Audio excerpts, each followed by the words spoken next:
नमस्कार दोस्तों, मैं आपका दोस्त महावीर ग्रीन स्टार चैनल से फिर आपके सामने लेकर आया हूँ एक और अच्छी सी वीडियो। मेरी इस वीडियो को देखने से पहले मेरे ग्रीन स्टार चैनल को सब्सक्राइब करें, लाइक करें, शेयर करें, कमेंट करें। तो दोस्तों शुरू करते हैं आज की वीडियो। आज की वीडियो वेरी इंपॉर्टेंट, बहुत ही वेरी इंपॉर्टेंट क्वेश्चन है। ये बीए हिस्ट्री के नोट्स हैं और फर्स्ट यूनिट का फर्स्ट क्वेश्चन है। एग्ज़ाम के अंदर 100% आता है दोस्तों, हरियाणा के अंदर कोई भी यूनिवर्सिटी हो। तो शुरू करते हैं आपका ज़्यादा समय न लेते हुए। तो सबसे पहला क्वेश्चन है कि प्राचीन भारतीय इतिहास के प्रमुख स्रोतों का संक्षिप्त वर्णन करें। या क्वेश्चन आ जाए इतिहास क्या है। प्राचीन भारतीय इतिहास के पुरातात्विक स्रोतों पर एक निबंध लिखें। तो आंसर यही आएगा दोस्तों जो मैंने बता रखा अब, कि अतीत को पूर्ण विश्वास के साथ प्रमाणित करने की प्रक्रिया को इतिहास की श्रेणी में रखा जाता है। इतिहासकार प्रत्येक युग में सामाजिक आवश्यकता के अनुसार ऐतिहासिक तथ्यों की खोज करता है, सामाजिक रुचि के अनुसार उनको प्रस्तुत करता है। प्राचीन काल के राजाओं के बारे में हमें उस समय के बाट, सिक्के, धार्मिक साहित्य, बर्तन, आभूषण, लेख, विदेशियों के विवरण आदि से जानकारी मिलती है। प्राचीन भारतीय इतिहास के साधनों को निम्नलिखित 4 भागों में बांटा जा सकता है।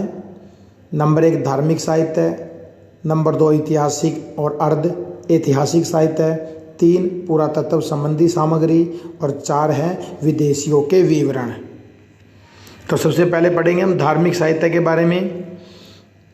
सबसे पहला पॉइंट है हिंदुओं का धार्मिक साहित्य, कि हिंदुओं के धार्मिक ग्रंथ प्राचीन भारतीय इतिहास के महत्वपूर्ण स्रोत हैं। भारत के 4 प्राचीन वेद हुए हैं, ऋग्वेद, सामवेद, यजुर्वेद, अथर्ववेद आदि। इन सभी वेदों से हमें उस समय के प्राचीन भारतीय इतिहास का पता चलता है। इनसे हमें उस समय के सामाजिक, आर्थिक, धार्मिक, राजनीतिक दशा का पता चलता है। हिंदुओं के 2 प्रसिद्ध प्राचीन महाकाव्य रामायण और महाभारत भी प्राचीन भारत के महत्वपूर्ण साधनों में से है। इन महाकाव्यों से भी हमें उस समय के इतिहास की जानकारी प्राप्त होती है। सेकंड पॉइंट है दोस्तों बौद्धों का धार्मिक साहित्य। इसमें क्या बताया गया है कि बौद्ध साहित्य भी प्राचीन भारत का इतिहास जानने में हमारी सहायता करता है। बौद्धों के सबसे प्राचीन ग्रंथ त्रिपिटक, सुत्तपिटक, विनय पिटक, अभिधम्म पिटक हैं। ये सब पाली भाषा में लिखे गए। इन ग्रंथों में महात्मा बुद्ध के सिद्धांतों, वचनों का संग्रह है। इन ग्रंथों से हमें उस समय के राजनीतिक, सामाजिक, धार्मिक, आर्थिक जीवन की जानकारी प्राप्त होती है। तीसरा है दोस्तों जैनियों का धार्मिक साहित्य है। इसमें क्या बताएंगे आप कि जैनियों के धार्मिक ग्रंथ भी प्राचीन भारत के इतिहास पर प्रकाश डालते हैं। जैन साहित्य प्राकृतिक भाषा में लिखा गया। इसमें हमें जैनियों के 24 तीर्थंकरों के बारे में जानकारी मिलती है।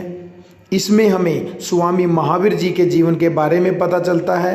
इन ग्रंथों से हमें उस समय के सामाजिक, राजनीतिक, आर्थिक, धार्मिक जीवन के बारे में भी पता चलता है। अब आता है दोस्तों ऐतिहासिक और अर्ध ऐतिहासिक साहित्य है। इसमें क्या बताओगे? सबसे पहले ऐतिहासिक ग्रंथ, कि प्राचीन भारतीय ऐतिहासिक ग्रंथ भी भारतीय इतिहास के महत्वपूर्ण साधन हैं।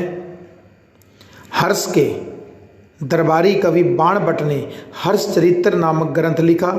इस ग्रंथ में हमें हर्ष की सफलता, उनके सामाजिक, राजनीतिक, आर्थिक, धार्मिक अवस्थाओं के बारे में पता चलता है। इसी प्रकार पृथ्वीराज चौहान की पृथ्वीराज रासो से भी हमें उनके जीवन काल और उनकी सफलता के बारे में पता चलता है। और इसके अलावा अन्य भारतीय ग्रंथों से भी हमें भारत के इतिहास की जानकारी मिलती है। नेक्स्ट है काव्य, नाटक और अर्ध ऐतिहासिक ग्रंथ, कि प्राचीन भारतीय इतिहास की जानकारी के लिए भारत में काव्य, नाटक, अर्ध ऐतिहासिक ग्रंथ भी मिलते हैं। विशाख दत्त के नाटक मुद्रा राक्षस से हमें नंद राजा चंद्रगुप्त मौर्य के संघर्ष के बारे में पता चलता है। हर्षवर्धन के रत्नावली, प्रियदर्शिका, नागानंद के नाटकों से हमें हर्ष के शासनकाल का पता चलता है। इसमें हमें भारत की सामाजिक, आर्थिक, धार्मिक, राजनीतिक अवस्था का भी पता चलता है। फिर है संगम साहित्य। संगम साहित्य से हमें दक्षिण भारत के प्राचीन इतिहास की जानकारी मिलती है।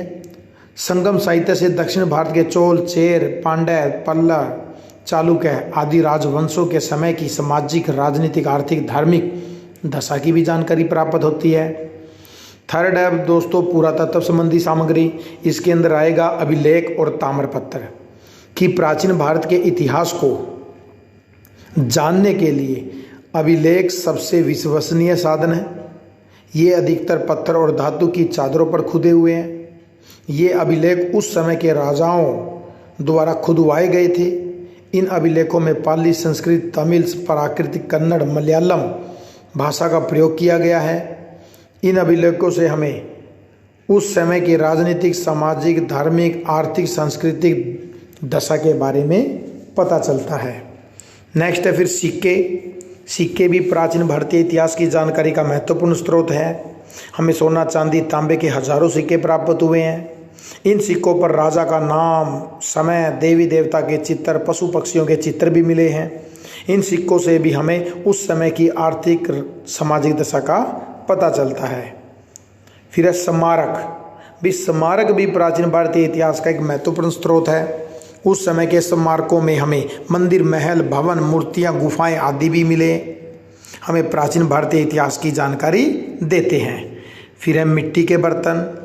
भी भारत में विभिन्न जगहों से खुदाई के दौरान मिले बर्तन भी हमें उस समय के इतिहास की जानकारी देते हैं। हमें कई बर्तनों पर चित्रलिपि आदि भी छपे हुए मिले हैं जो उस समय की संस्कृति के बारे में हमें बताते हैं। इसके बाद है दोस्तों विदेशियों के विवरण। सबसे पहला है यूनानी और रोमनों के लेख कि प्राचीन काल में लिखे गए विद्वानों के लेख भी भारतीय इतिहास को जानने में बहुत मदद करते हैं। हेरोडोटस के द्वारा रचित ग्रंथ हिस्टोरिका में उत्तर पश्चिमी जातियां, भारत ईरान संबंधों की जानकारी मिलती है। सीरिया के शासक सेल्यूकस का राजदूत मैगस्थनीज का रचित ग्रंथ चंद्रगुप्त मौर्य के दरबार में शासक व्यवस्था, उस समय की सामाजिक, आर्थिक, राजनीतिक व्यवस्था पर प्रकाश डालता है।